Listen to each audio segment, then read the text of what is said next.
Bonjour à tous, aujourd'hui et au cours de cette présentation, nous allons explorer le monde fascinant de la psychologie clinique et de la psychopathologie. Notre présentation s'articule sur le plan suivant.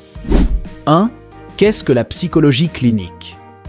Dans cette section, nous aborderons le passage de la psychologie à la clinique, en explorant les différents types d'intervenants, la psychopathologie et la psychothérapie. Passons ensuite au deuxième chapitre, qui plonge dans l'histoire de la psychologie clinique. Nous explorerons les différents courants à l'origine de cette discipline, la psychologie clinique moderne, ses premiers acteurs en France et son évolution à l'échelle mondiale. 3. Le métier de psychologue clinicien. Le troisième chapitre traitera du métier de psychologue clinicien. Nous examinerons la formation nécessaire, les pratiques professionnelles, les savoirs requis, ainsi que les méthodes et outils utilisés dans ce domaine passionnant. 4. L'observation clinique. Notre exploration approfondie débutera avec le quatrième chapitre, qui se penche sur l'observation clinique. Nous discuterons de la perception, de la construction et de l'observation, des aspects externes et internes, ainsi que de la complexité de la constellation transférentielle. Nous aborderons également les spécificités de l'observation dans divers dispositifs cliniques. 5. L'entretien clinique. Suite à cela, dans le cinquième chapitre, nous plongerons dans l'entretien clinique. Du cadre à la conduite de l'entretien, nous examinerons les différentes nuances, en mettant en lumière les spécificités liées à la population rencontrée. 6. L'étude de cas. Le sixième chapitre approfondira les principes de l'étude de cas. Nous discuterons de l'anamnèse, de la symptomatologie et du diagnostic, tout en explorant les analyses transférentielles, structurales et processuelles. 7. Réalité psychique et subjectivité. La réalité psychique, son exploration et ses logiques. Aux origines de la réalité psychique, intersubjectivité primaire et relations en double. Les grands organisateurs infantiles de la réalité psychique, du complexe d'Oedipe à la crise pubertaire. 8. Souffrance psychique et psychopathologie. Les classifications des maladies mentales, les troubles névrotiques, les troubles psychotiques, les états limites. 9. Psychothérapie et symbolisation. Les psychothérapies et leur évaluation, le rêve, le jeu, la médiation. Prêt à embarquer pour ce voyage captivant au cœur de la psychologie clinique? Commençons cette exploration passionnante. Chapitre 1. Qu'est-ce que la psychologie clinique? Le terme psychologie tire ses racines de l'expression latine psychologia, apparue au XVIe siècle, dérivant du grec psyché, âme ou esprit, et logo, discours ou raison. Ainsi, la psychologie, étymologiquement, est un discours rationnel sur l'âme ou l'esprit. Aujourd'hui, la psychologie peut être envisagée comme une discipline offrant une approche rationnelle de la vie psychique, tant du point de vue de l'individu que du groupe. Elle développe diverses méthodes, théories et pratiques pour comprendre le psychisme humain. Parmi ces branches, on distingue la psychologie expérimentale, cognitive, du développement, social, du travail, clinique et la psychopathologie. Notre focus se porte particulièrement sur la psychologie clinique, une discipline singulière se situant à la jonction des sciences humaines et expérimentales. Cette fusion, bien que source de richesse, crée une discipline complexe, où des logiques épistémologiques divergentes cohabitent. La psychologie clinique se caractérise par l'utilisation du terme « clinique », originellement médical, signifiant « au chevet du malade ». Cette rencontre avec la clinique conduit le psychologue clinicien à développer des pratiques et des savoirs axés sur la singularité du sujet. Cela se traduit par un positionnement clinique, une démarche fondée sur la préoccupation profonde pour le sujet en souffrance, se distinguant ainsi de l'approche médicale. Les différents types de psy.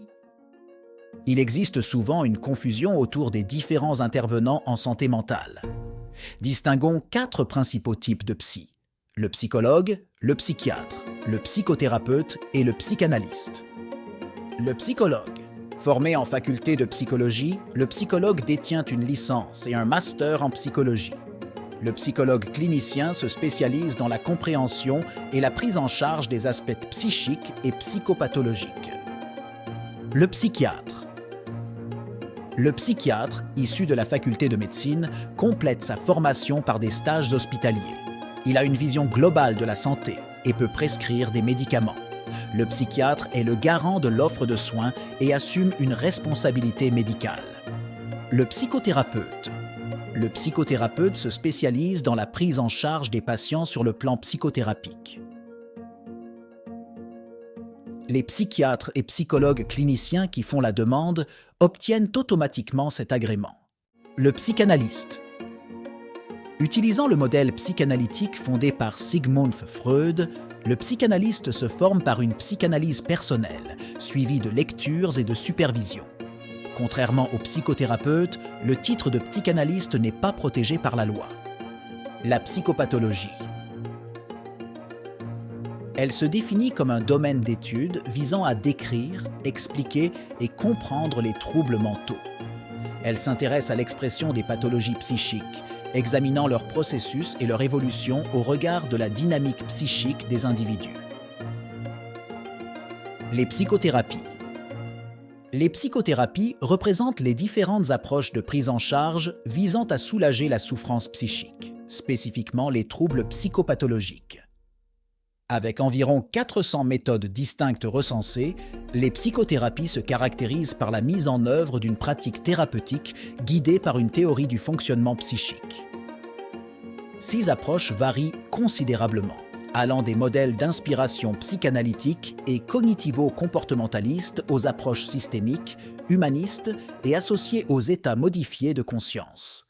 Chapitre 2. De l'origine de la psychologie clinique. Dans la première partie, nous avons remonté le temps pour explorer les racines historiques de la psychologie clinique. Du chamanisme aux pratiques exorcistes, en passant par le mesmérisme et le somnambulisme, nous avons découvert les ancêtres des dispositifs cliniques contemporains. Le cadre thérapeutique a évolué au fil des siècles, passant de visions externes à des visions plus internes des processus psychiques. Bien que la psychologie clinique soit une discipline relativement jeune comparée à d'autres domaines du savoir, les pratiques qu'elle englobe ont des racines ancestrales, notamment celles des chamans dans les sociétés premières. Johann Joseph Gassner. Johann Joseph Gassner, prêtre exorciste du XVIIIe siècle. Gassner distinguait les maladies naturelles des maladies surnaturelles, utilisant des méthodes d'exorcisme pour traiter les affections. Son approche, bien que controversée, a contribué à façonner les pratiques ultérieures. Franz Anton Mesmer. Mesmer a introduit le magnétisme animal dans un cadre laïque. Il a postulé l'existence d'un fluide universel et utilisé des techniques de magnétisation, dont le célèbre Baquet. Mesmer est un médecin allemand charismatique apparait à Paris en 1778. Il prétendait posséder des pouvoirs de guérison magnétique et pouvoir guérir presque toutes les maladies en utilisant seulement ses mains. Ces méthodes provoquèrent une sensation. Même la reine de France elle-même, Marie-Antoinette, reçut son traitement. On aurait dit qu'Anton Mesmer avait découvert la clé du fonctionnement des maladies dans le corps humain. Ou peut-être inventait-il tout cela. Mesmer a étudié la médecine à l'université de Vienne et était fasciné par la façon dont les énergies naturelles de l'univers, comme la gravité, interagissaient avec le corps humain. Il a développé une théorie sur la nature fondamentale de la vie qu'il appelait le magnétisme animal. Fondamentalement, Mesmer théorisait que tous les êtres vivants sont connectés par un fluide magnétique invisible. Il pensait que la plupart des maladies étaient causées par le blocage de ce fluide quelque part dans le corps et que la guérison impliquait de rétablir son flux en magnétisant le patient.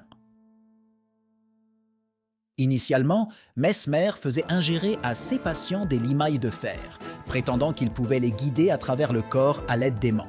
Cependant, il découvrit rapidement que l'utilisation de ses seules mains produisait les mêmes effets. Lorsqu'il approcha l'Académie des sciences de France et la Société royale de médecine pour obtenir l'approbation de sa théorie, il fut rejeté à plusieurs reprises. Il changea donc de tactique et s'adressa directement au peuple de Paris avec un grand succès.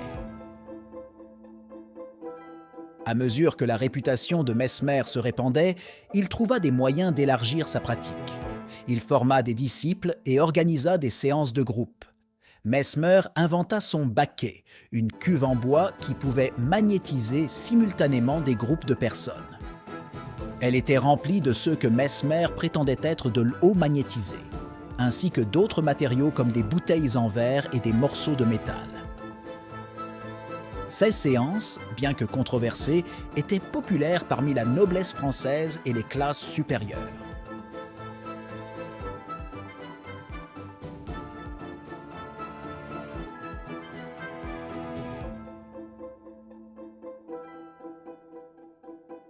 Cependant, tout le monde n'appréciait pas ce que faisait Mesmer. Il avait déjà été chassé de Vienne après avoir été qualifié de fraude et de charlatan pour avoir prétendument guéri une jeune fille de sa cécité. Il commençait à attirer l'attention négative à Paris également, notamment au sein de la communauté scientifique. Le roi de France lui-même, Louis XIV, commanda en 1784 à un groupe de scientifiques éminents d'enquêter sur les méthodes de Mesmer. La commission fut dirigée par le premier ambassadeur américain en France, Benjamin Franklin, un scientifique célèbre qui avait déjà maîtrisé une autre forme d'énergie, l'électricité. La commission conclut que les sujets ne réagissaient à l'animal magnétisme que lorsqu'ils s'y attendaient, et que la véritable force derrière les méthodes de Mesmer était ce qu'ils appelaient l'imagination. Une fois le rapport rendu public, la réputation de Mesmer fut ruinée, et l'animal magnétisme devint une plaisanterie.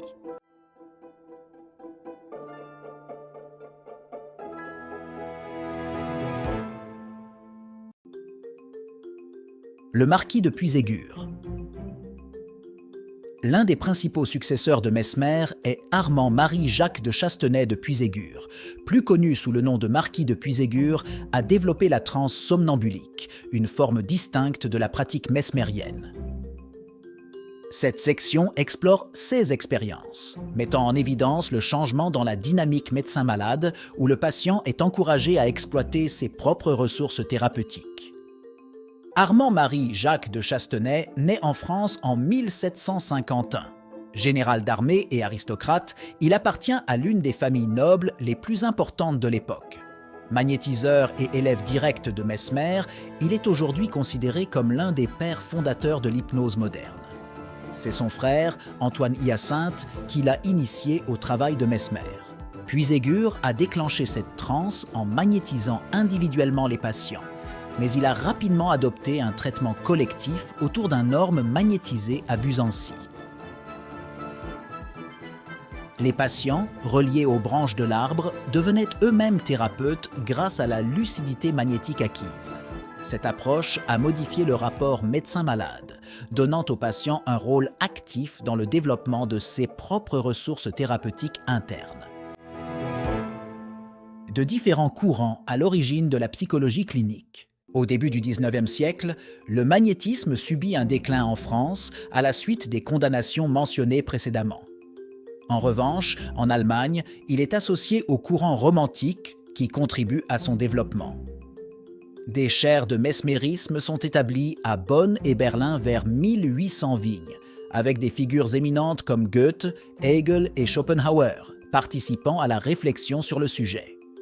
En 1800 vignes, le général Noadze envoie à l'Académie des sciences de Berlin son « Mémoire sur le somnambulisme et le magnétisme animal », partiellement repris par Auguste-Ambroise Liébaud.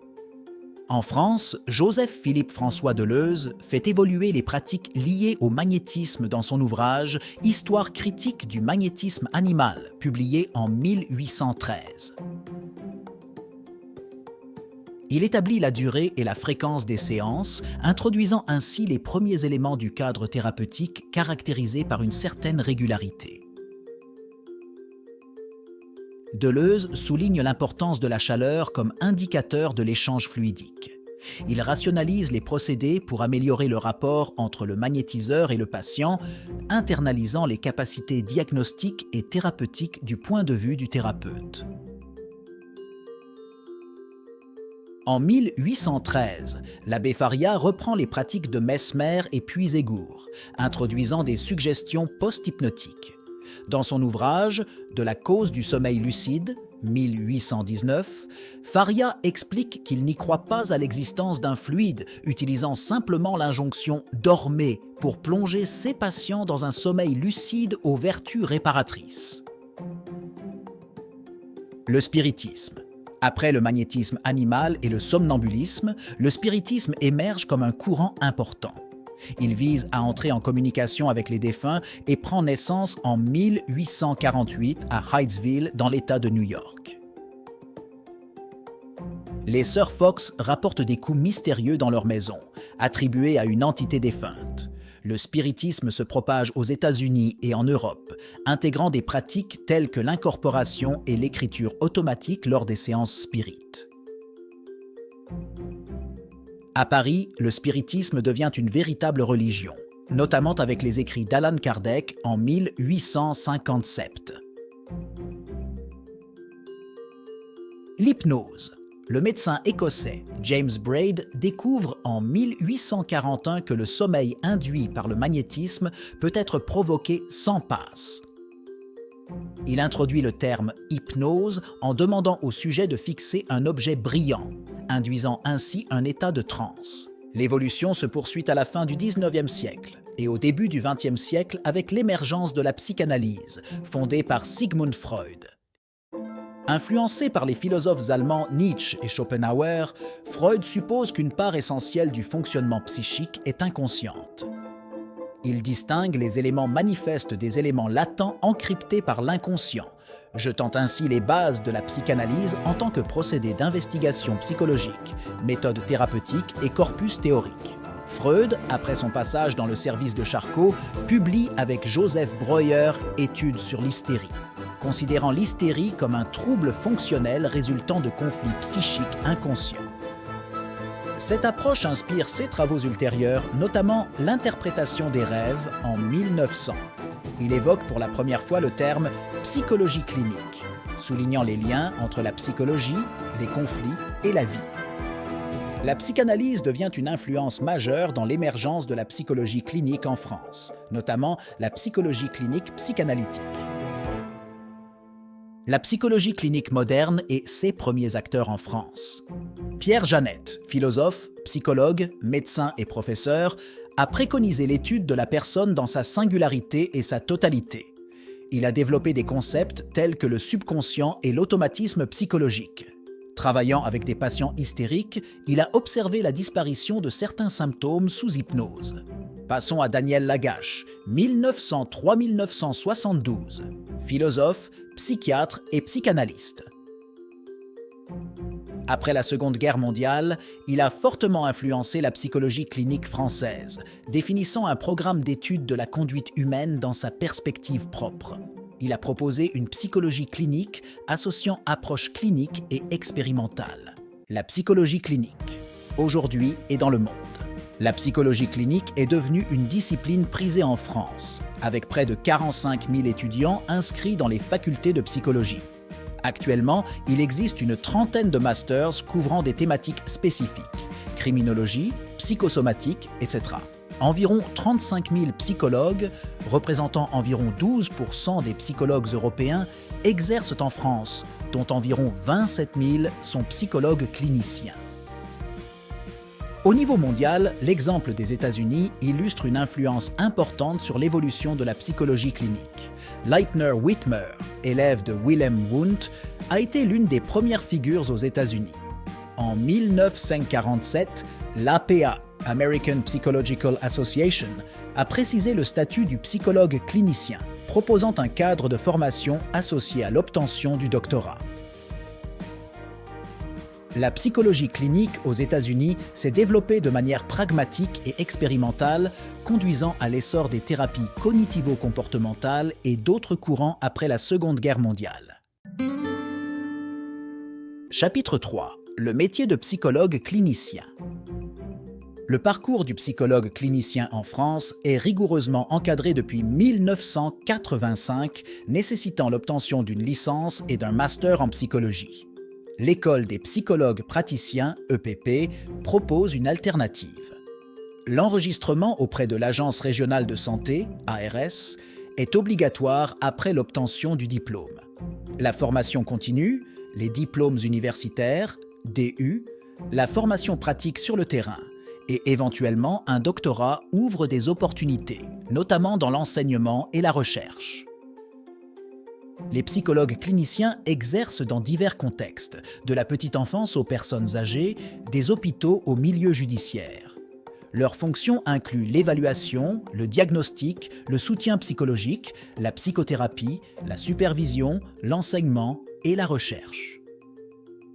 Des exemples pratiques, tels que le travail en centre médico-psychologique, illustrent la variété de leurs tâches. La pratique du psychologue clinicien s'appuie sur 3 types de savoirs interconnectés. Le savoir théorique, le savoir-faire et le savoir-être. Le savoir théorique englobe des connaissances universitaires, une épistémologie complexe et une diversité de modèles théoriques. Le savoir-faire inclut des méthodes généralistes, des techniques évaluatives et la maîtrise de la psychothérapie. Le savoir-être combine compétences interrelationnelles, intelligence émotionnelle et métacognition. Chapitre 4. L'observation clinique. Avant d'aborder l'observation clinique, il est nécessaire de comprendre le processus de perception. À chaque instant, notre système sensoriel capte des millions d'informations de manière diffuse, pour les reconstruire ensuite en une représentation cohérente. Francisco Varela, dans L'inscription corporelle de l'esprit, démontre que différentes zones cérébrales traitent séparément les éléments perceptifs tels que la situation spatiale, la couleur, la forme ou la fonction d'un objet. La perception consciente résulte ainsi d'un travail de reconstruction effectué par le cerveau. Ce modèle perceptif, bien que cohérent et stable, est une construction mentale, car nous n'avons pas un accès direct au réel qui demeure inatteignable par nature.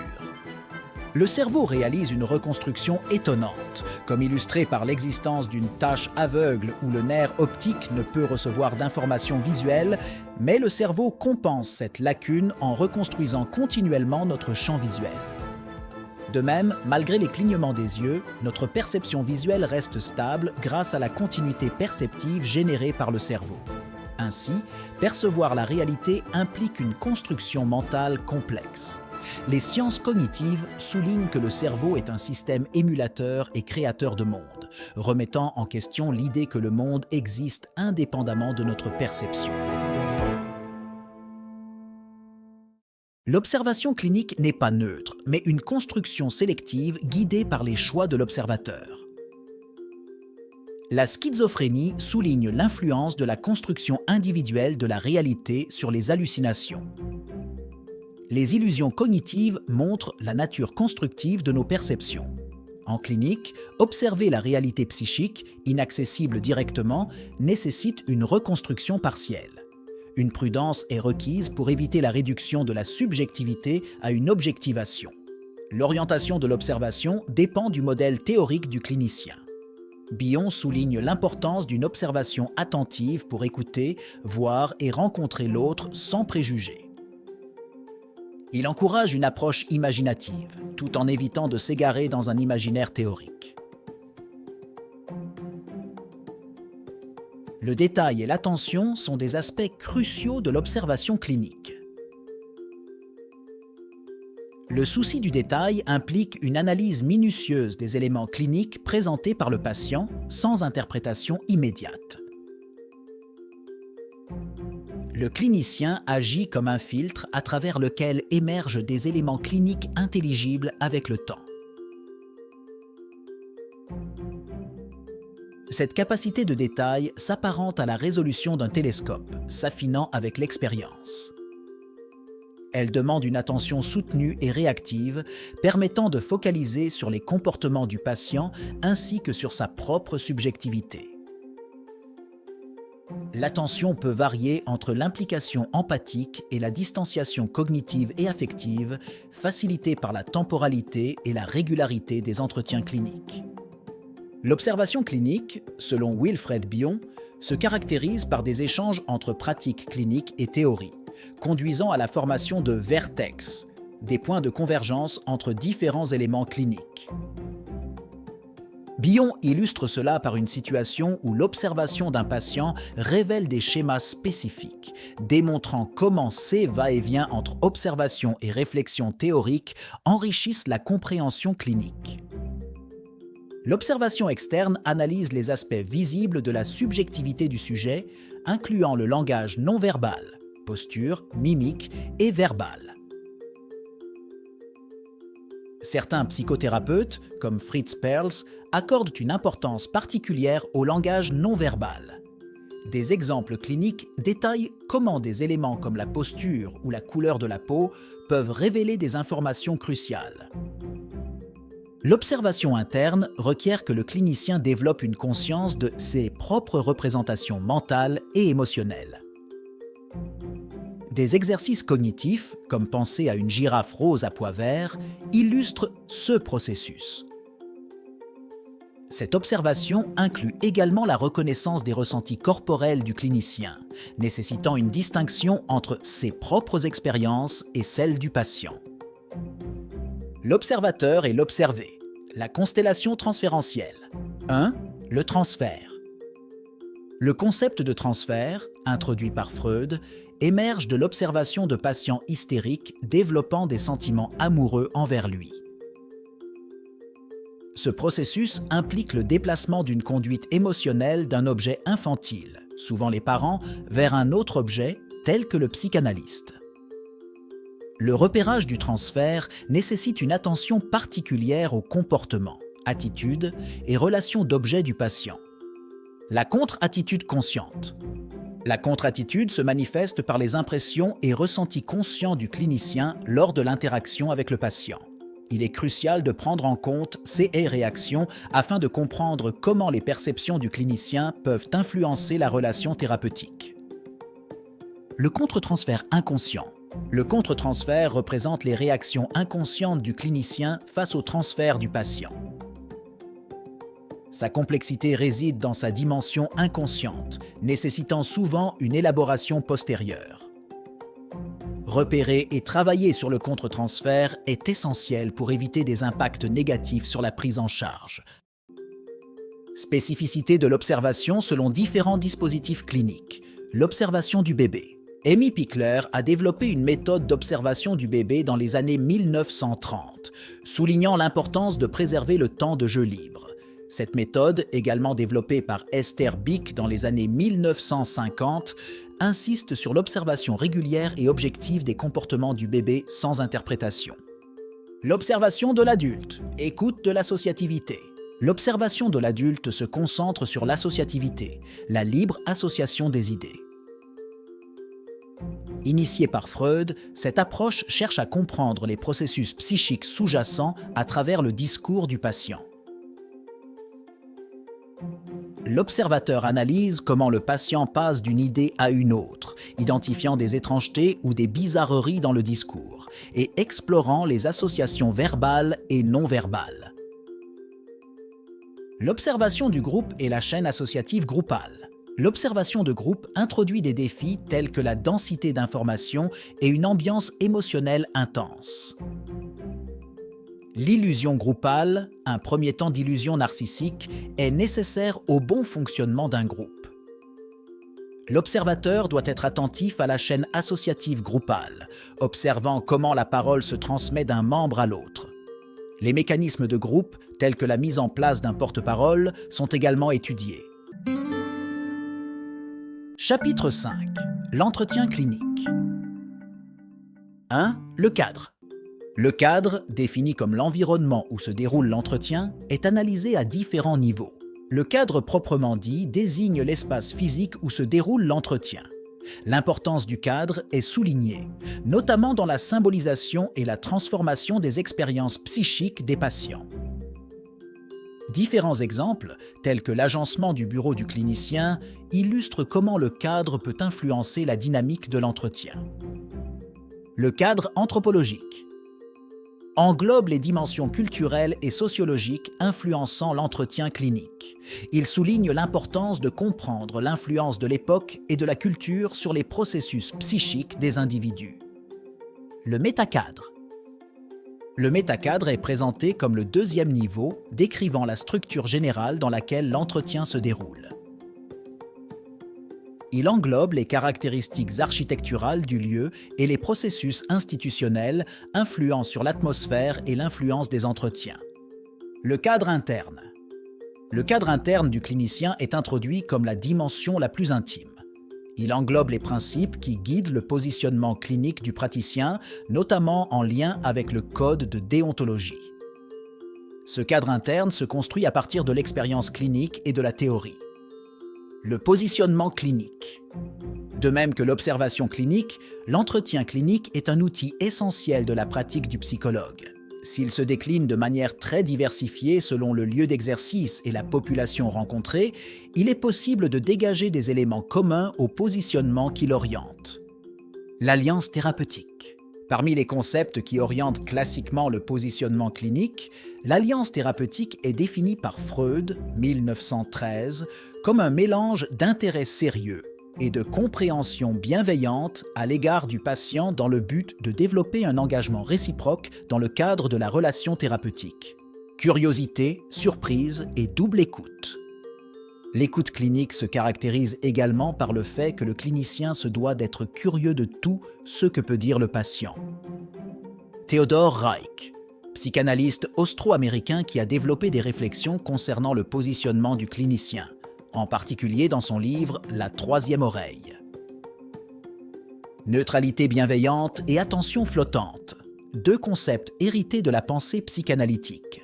La neutralité bienveillante et l'attention flottante décrivent plus précisément certaines spécificités du positionnement clinique.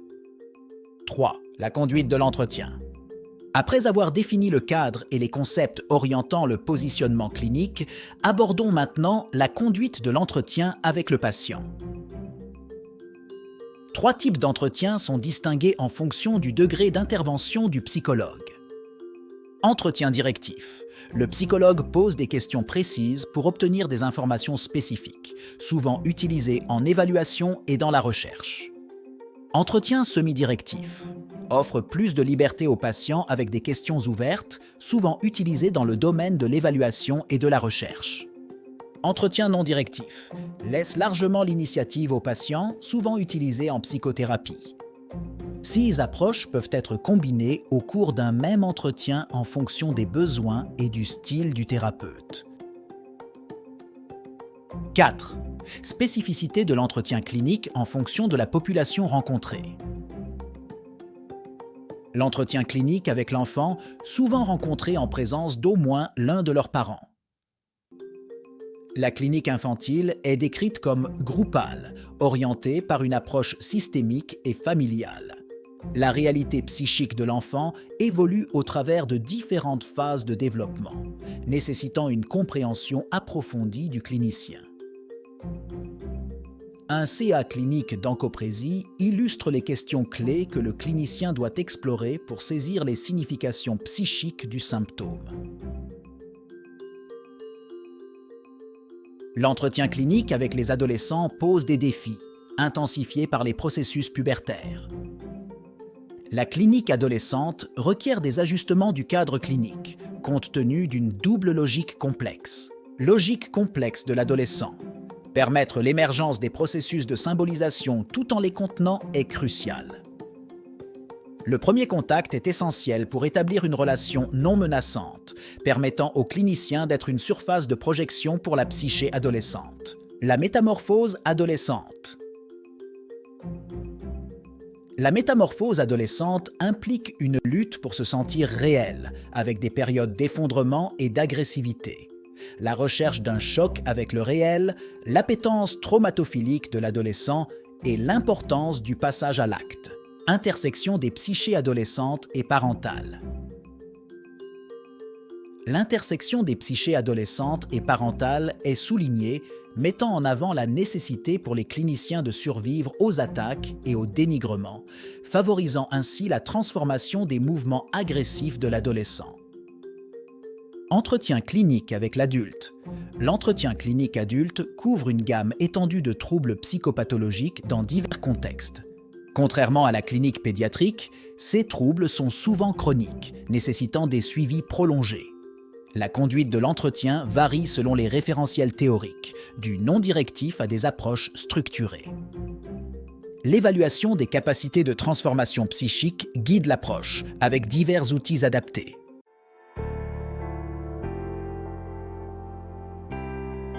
Dans le chapitre 6, l'étude de cas, on va parler sur principe de l'étude de cas, anamnèse, symptomatologie et diagnostic, analyse transférentielle, analyse structurale et analyse processuelle. L'étude de cas en psychologie clinique apparaît tout d'abord comme un moyen d'organiser le matériel clinique. De ce point de vue, elle est un travail de synthèse de l'ensemble des éléments dont dispose le clinicien. Observation, entretien, dossier, etc. Cette synthèse s'avère également être un outil formidable d'exploration de la subjectivité d'autrui. Elle permet de développer certaines hypothèses concernant le patient. Cette valeur heuristique aide à comprendre le fonctionnement de la personne dans sa totalité en tenant compte des logiques inhérentes à sa vie psychique. L'étude de cas accroît ainsi l'intelligibilité des faits psychiques en mettant en relation les différents éléments cliniques. Elle permet de reprendre le vécu du sujet en de mieux saisir les origines, les causes et l'expression de sa souffrance.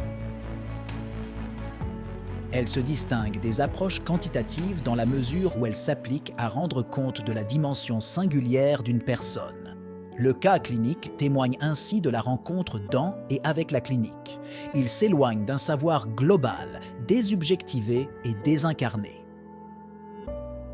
L'étude de cas est un outil essentiel de réflexion et de formation dans le champ de la psychologie clinique. Elle est complémentaire des approches expérimentales dans la mesure où elle offre l'occasion de comprendre certaines pathologies du point de vue de l'intériorité. L'étude de cas permet d'organiser le matériel clinique. Elle favorise un travail de synthèse de l'ensemble des éléments dont dispose le clinicien. Cette synthèse aide à explorer la subjectivité d'autrui.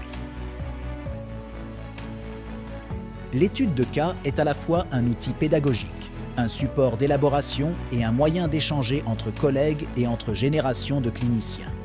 Certains cas, dits princeps, sont ainsi transmis et approfondis à chaque nouvelle génération. L'anamnèse est une étape essentielle dans le processus de consultation psychologique. Elle comprend une présentation rapide du patient, sexe, âge, lieu d'habitation, situation professionnelle et maritale, enfant, etc. et une description des conditions et du motif de la consultation.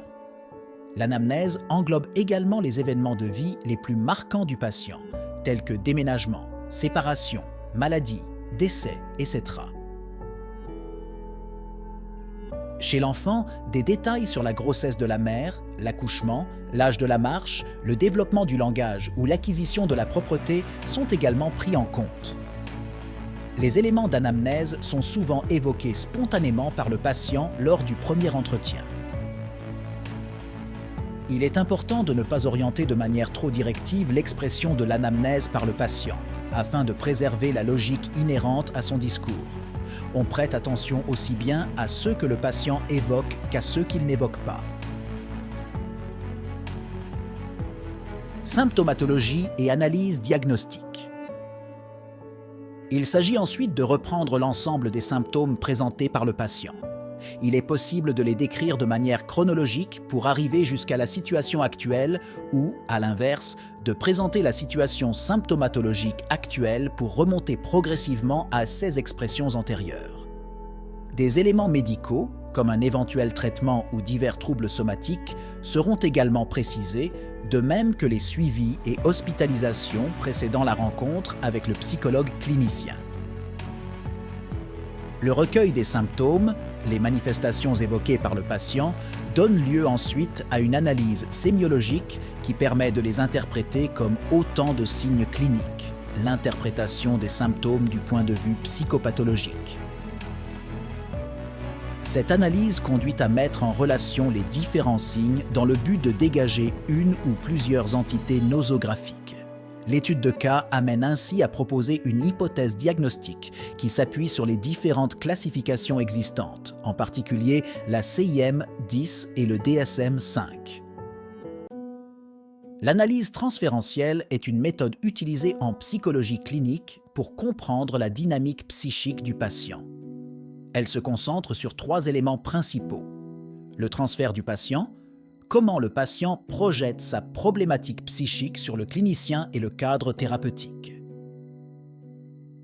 La contre-attitude du clinicien, les réactions conscientes du clinicien, sentiments, impressions, représentations face au transfert du patient. Le contre-transfert du clinicien, les réactions inconscientes du clinicien face au transfert du patient. L'objectif est d'identifier et de révéler ceux qui se rejouent de la problématique du patient dans la situation thérapeutique. Il s'agit d'observer comment la relation actuelle du patient avec le clinicien peut être considérée comme le reflet des relations passées du patient et de sa dynamique psychique et relationnelle. Cette analyse est essentielle pour comprendre la dynamique psychique du patient, approfondir le diagnostic et ouvrir la voie à l'analyse de la dynamique inconsciente du patient. L'analyse structurale est une méthode qui permet de comprendre la structure mentale d'un individu. Elle se base sur 3 éléments principaux. Les angoisses du patient. Cela fait référence aux peurs et aux inquiétudes que le patient peut ressentir. Les mécanismes de défense. Ce sont les stratégies que le patient utilise pour faire face à ses angoisses. Le type de relation d'objet. Cela décrit comment le patient interagit avec les autres. En examinant ces 3 aspects, on peut identifier la structure mentale du patient, qui peut généralement être classée comme psychotique, perverse, état limite ou névrotique. Cette compréhension aide à déterminer le meilleur plan de traitement pour le patient. L'analyse processuelle est une approche qui vise à comprendre le fonctionnement psychique d'un individu.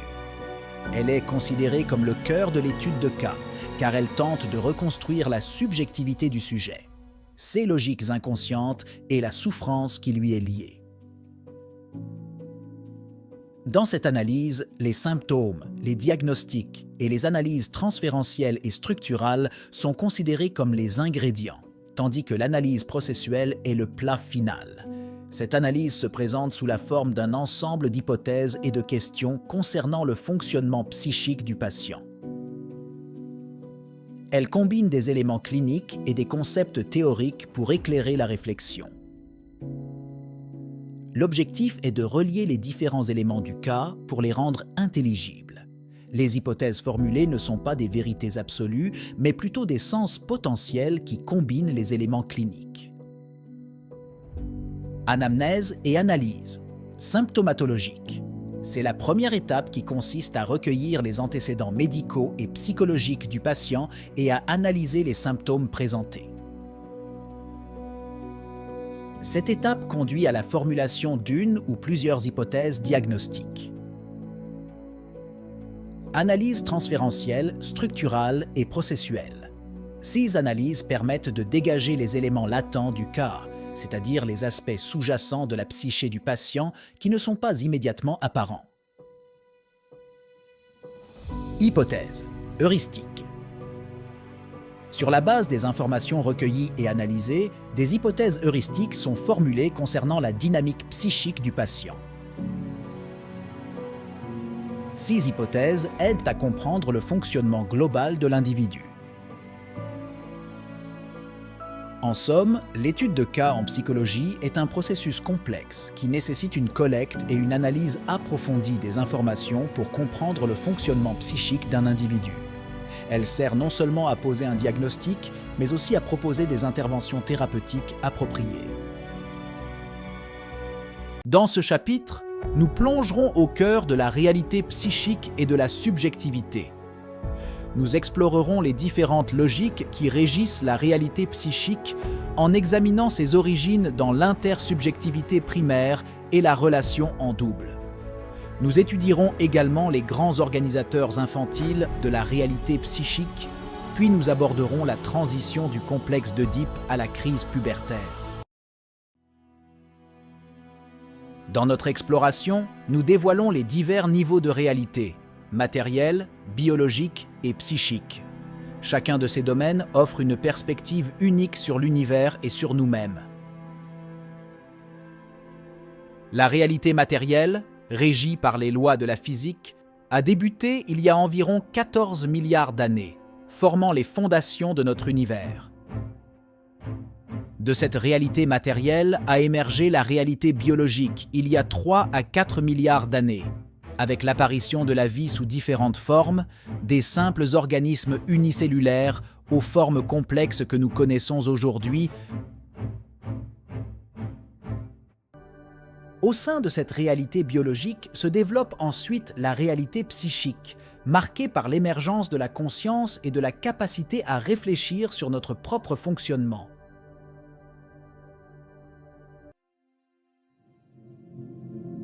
La réalité psychique est complexe et non linéaire, caractérisée par des interactions subtiles et holistiques entre les pensées, les émotions et les expériences. Les sciences humaines, notamment la psychanalyse, explorent cette réalité en dégageant des hypothèses pour mieux comprendre les mécanismes de l'esprit. La métapsychologie propose des modèles pour comprendre le fonctionnement psychique, comme les principes de plaisir-déplaisir, de réalité, de constance et de compulsion de répétition. Freud a développé des modèles pour comprendre la structure de l'esprit, mettant en évidence les conflits internes entre le ça, le moi et le surmoi. En somme, la réalité psychique est une exploration continue de la construction et de l'interaction de notre esprit avec le monde, nous invitant à mieux comprendre ce qui nous rend humains.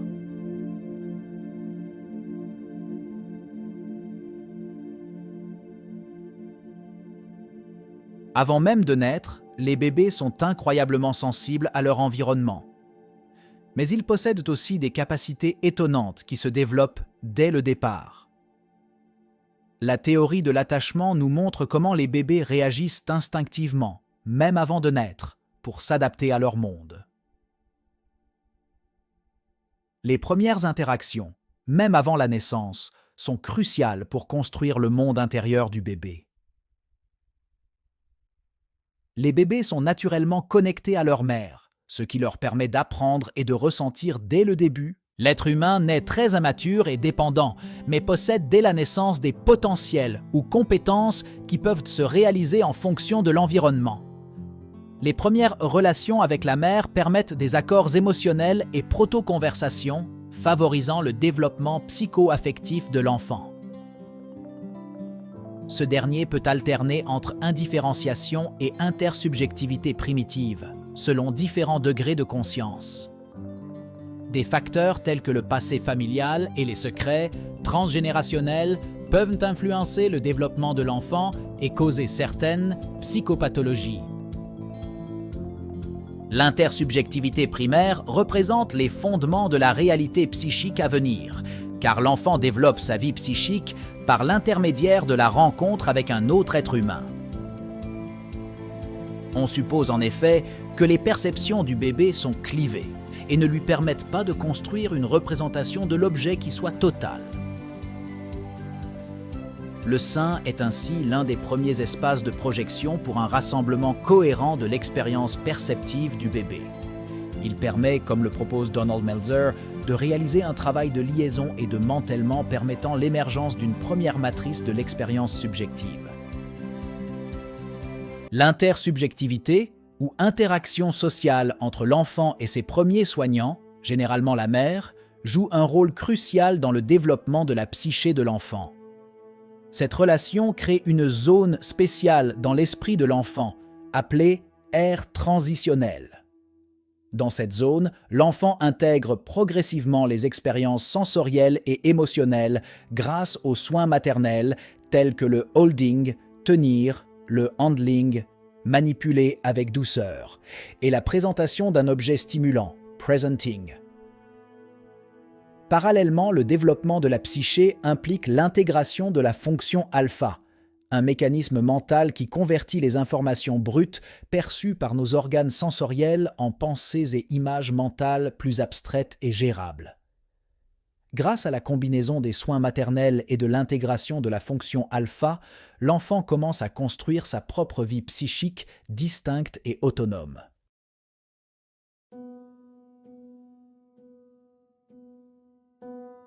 Le développement de la réalité psychique est articulé de manière étroite à certaines zones et fonctions corporelles, comme nous venons de l'évoquer. La théorie de l'étayage propose que certaines parties du corps servent de support au développement psychique et au lien entre le moi et le plaisir pendant les premières années de vie. Traditionnellement, on identifie 3 phases principales. Phase orale. Durant cette période, la bouche et la succion sont les centres d'intérêt principaux. L'enfant explore le monde en le goûtant et en le touchant avec sa bouche. Les expériences positives associées à la satisfaction alimentaire et au contact physique maternel contribuent à façonner les sentiments de confiance, de sécurité et de contentement chez l'enfant. Phase anale. Pendant cette phase, l'enfant découvre et contrôle ses sphincters, en particulier celui de l'anus lors de l'apprentissage de la propreté. Contrôler les selles et l'expulsion des gaz procure un sentiment de maîtrise et de pouvoir personnel. Phase phallique. L'enfant prend conscience de ses organes génitaux et de leurs différences entre les sexes. Chez les garçons, cette prise de conscience coïncide souvent avec la peur symbolique de castration par le père, tandis que chez les filles, elle peut être associée à des sentiments de jalousie ou d'infériorité par rapport au pénis masculin.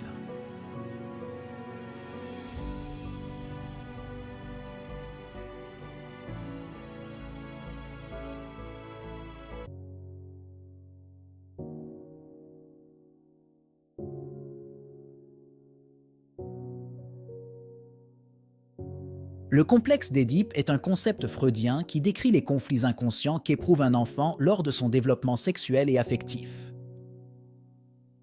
Vers l'âge de 3 ans, l'enfant réalise que lui-même est issu de la relation sexuelle entre ses parents et éprouve des sentiments ambivalents envers eux, notamment de la jalousie envers le parent du même sexe et de l'attirance pour le parent de l'autre sexe. Pour résoudre ce conflit, l'enfant doit opérer des défenses psychologiques telles que la répression, la projection, l'identification et la sublimation.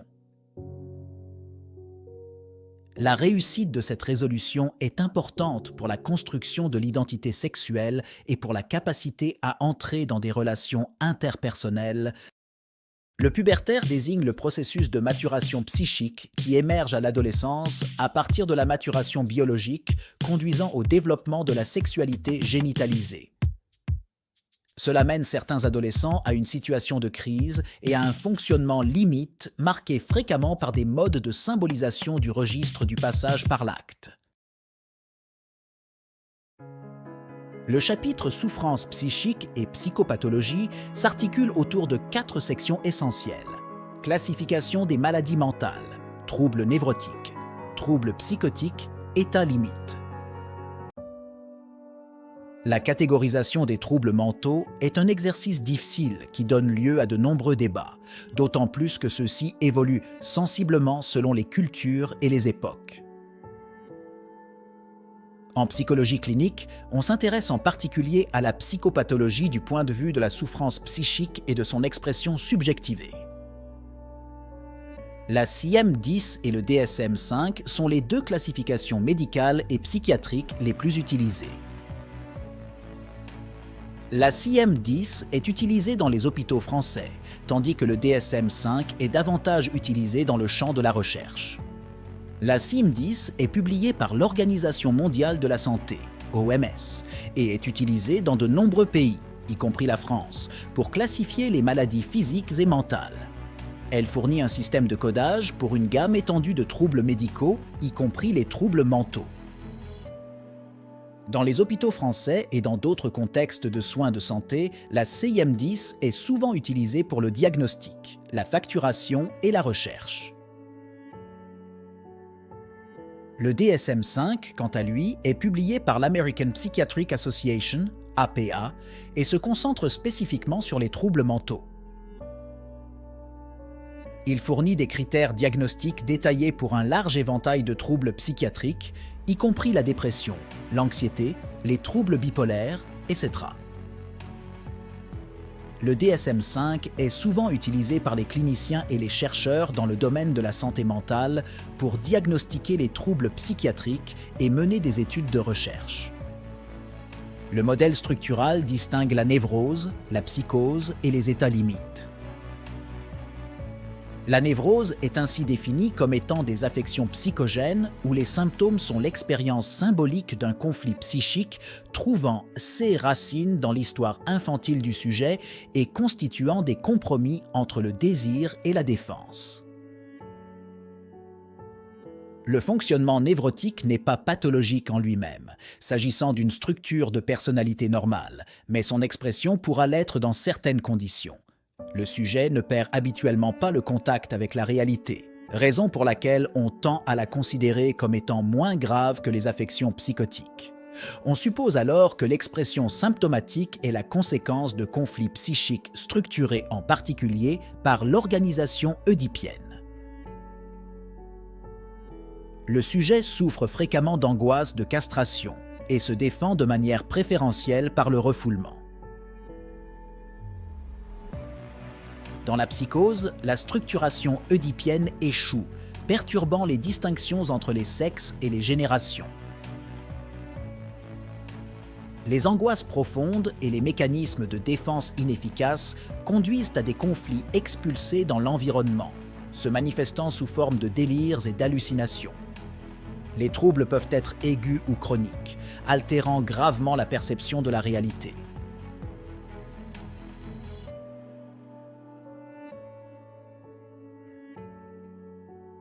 Dans les troubles états limites, la différence des sexes et des générations influe partiellement sur le fonctionnement psychique. Le mécanisme de défense principal est le clivage, où les aspects contradictoires de soi-même ou des autres sont séparés pour éviter l'anxiété. Dans les perversions, l'autre est exploité pour des fins narcissiques sans considération pour son individualité. Les addictions, les troubles alimentaires et les comportements opératoires sont souvent liés à ces troubles.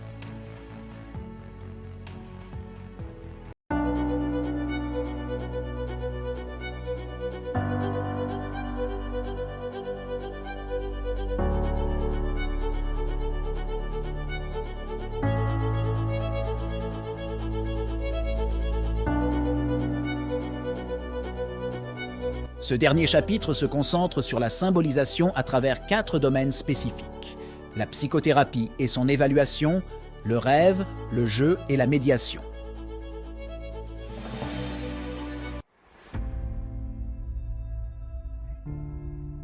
En milieu hospitalier, la prise en charge des patients se réalise habituellement au sein des secteurs de psychiatrie et de pédopsychiatrie.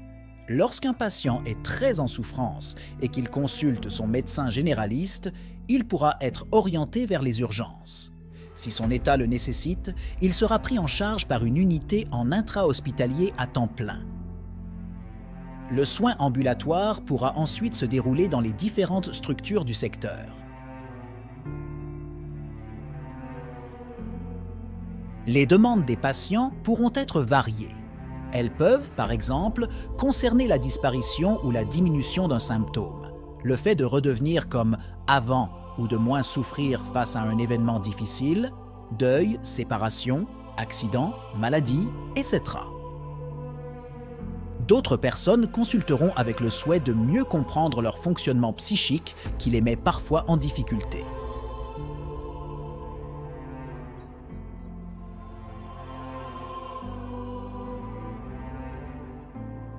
On distingue habituellement plusieurs types de prise en charge dans le domaine du soin psychique en fonction des différentes demandes.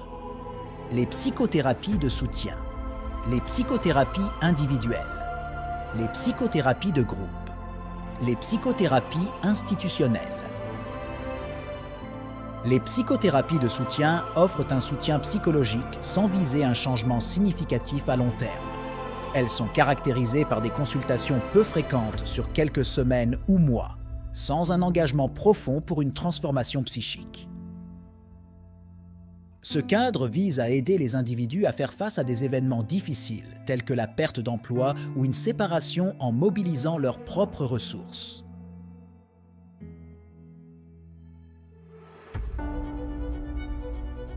Les psychothérapies individuelles. Elles nécessitent un cadre plus structuré pour la mise en place d'un processus psychothérapique. Les consultations sont plus fréquentes et peuvent s'étendre sur plusieurs mois ou plusieurs années. Elles visent à produire des effets à court et à long terme. La psychothérapie en elle-même pourra néanmoins varier grandement selon le référentiel théorique quant à la fréquence et la durée des entretiens. Le sujet s'engage ainsi dans une démarche qui vise le changement et la transformation psychique, processus qui peut s'avérer parfois difficile et implique un réel engagement de la part du patient. Les psychothérapies de groupe. Comme leur nom l'indique, elles utilisent le dispositif de groupe en vue de produire des effets thérapeutiques. Psychodrame, photolangage, groupe de parole, groupe à médiation, groupe de remédiation, etc. Le groupe est un dispositif plus lourd, aussi bien en temps qu'en énergie, car il implique souvent plusieurs thérapeutes, mais il est réputé pour produire des effets plus intenses. Les psychothérapies institutionnelles. Elles représentent une approche dans laquelle la structure de soins et les membres qui la constituent doivent en quelque sorte eux-mêmes être soignés. Il s'agit en effet de s'interroger concernant les processus psychiques que les patients tentent à mettre en scène dans le cadre institutionnel. Cette approche participe d'une décontamination et d'une transformation des processus pathologiques transférés sur l'institution et les équipes soignantes, produisant en retour des effets positifs sur les patients.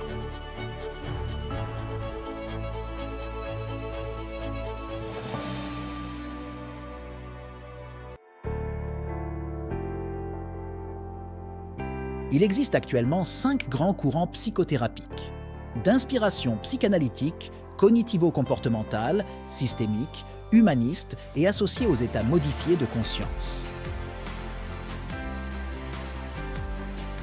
Les psychothérapies d'inspiration psychanalytique, PIP, ou psychothérapie psychodynamique trouvent leur origine dans les travaux de Sigmund Freud et le développement de la psychanalyse.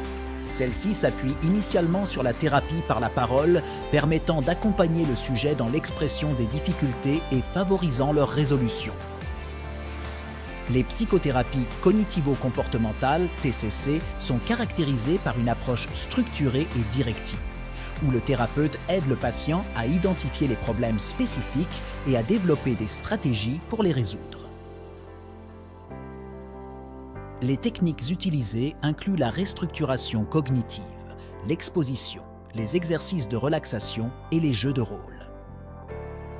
Les psychothérapies cognitivo-comportementales ont été efficaces dans le traitement de nombreux troubles mentaux, tels que la dépression, les troubles anxieux, les troubles de stress post-traumatique et les dépendances. Les psychothérapies systémiques ont émergé après la Seconde Guerre mondiale en intégrant des concepts de la cybernétique, de la théorie générale des systèmes et des sciences de la communication. Elles se concentrent sur des approches stratégiques et solutionnistes pour aborder la psychopathologie. Inspirées par des penseurs tels que Ludwig von Bertalanffy, Gregory Bateson et Paul Watzlawick, Psy-thérapie considère les interactions et les relations au sein des systèmes familiaux et sociaux comme des éléments centraux à comprendre. Elles explorent des formes de causalité plus complexes telles que la causalité circulaire et les boucles de rétroaction. En simplifiant, les psychothérapies systémiques adaptent les principes des systèmes à l'étude du psychisme humain et des groupes.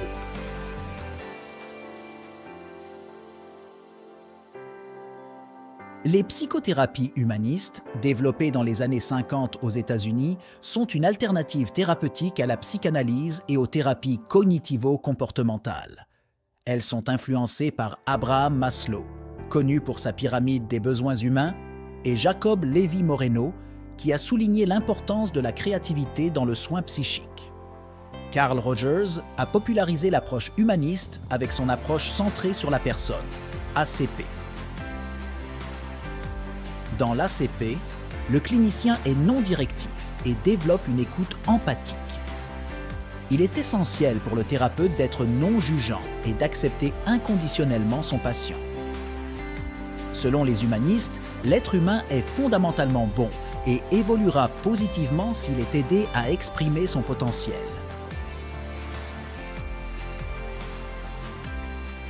Certaines psychothérapies préfèrent utiliser les états modifiés de conscience pour induire des changements psychologiques. L'être humain peut naturellement naviguer entre différents états de conscience qui produisent un rapport différent à soi-même, aux autres et au monde environnant. L'hypnose est l'un de 6 états qui peut être utilisé à des fins psychothérapiques. Le psychiatre américain Milton Erickson était un spécialiste de l'utilisation contemporaine de l'hypnose. Il utilisait généralement l'hypnose de manière indirecte, sans plonger le sujet dans un état d'hypnose profonde, mais de manière discrète par le biais de l'hypnose conversationnelle.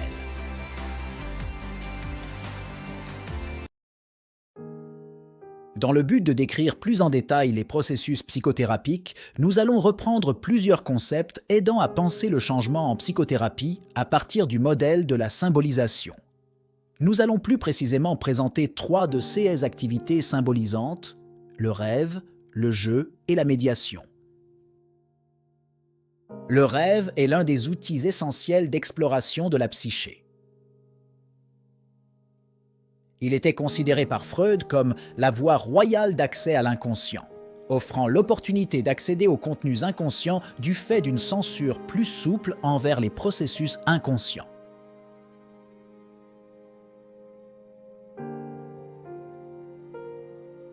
L'interprétation des rêves est une méthode utilisée en thérapie pour explorer l'inconscient et comprendre les processus psychologiques qui influencent nos pensées, émotions et comportements.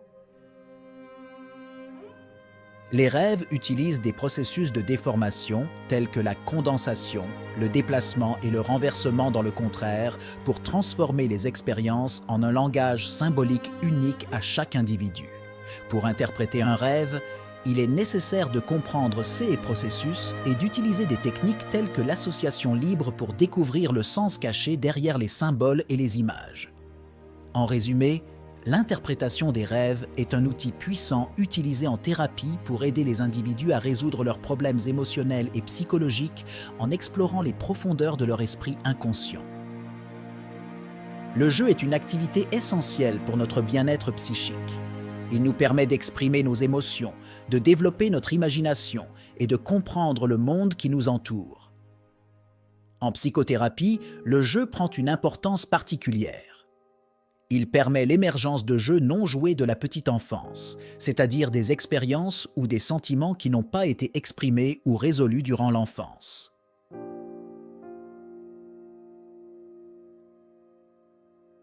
Dans l'espace thérapeutique, plusieurs types de jeux peuvent être utilisés, chacun ayant une fonction et des opérateurs spécifiques. Par exemple, des jeux de rôle peuvent aider à comprendre et à exprimer des conflits internes, tandis que des jeux créatifs peuvent stimuler l'imagination et l'expression de soi.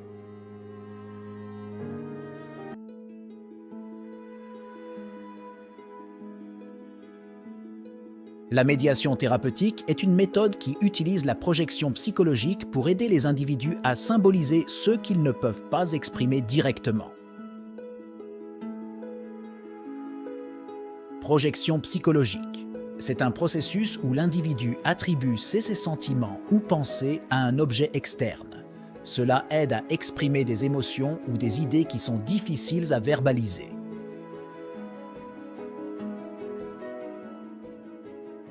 Analyse du transfert. Le transfert est un phénomène où les sentiments d'une personne envers une autre sont inconsciemment transférés à une tierce personne.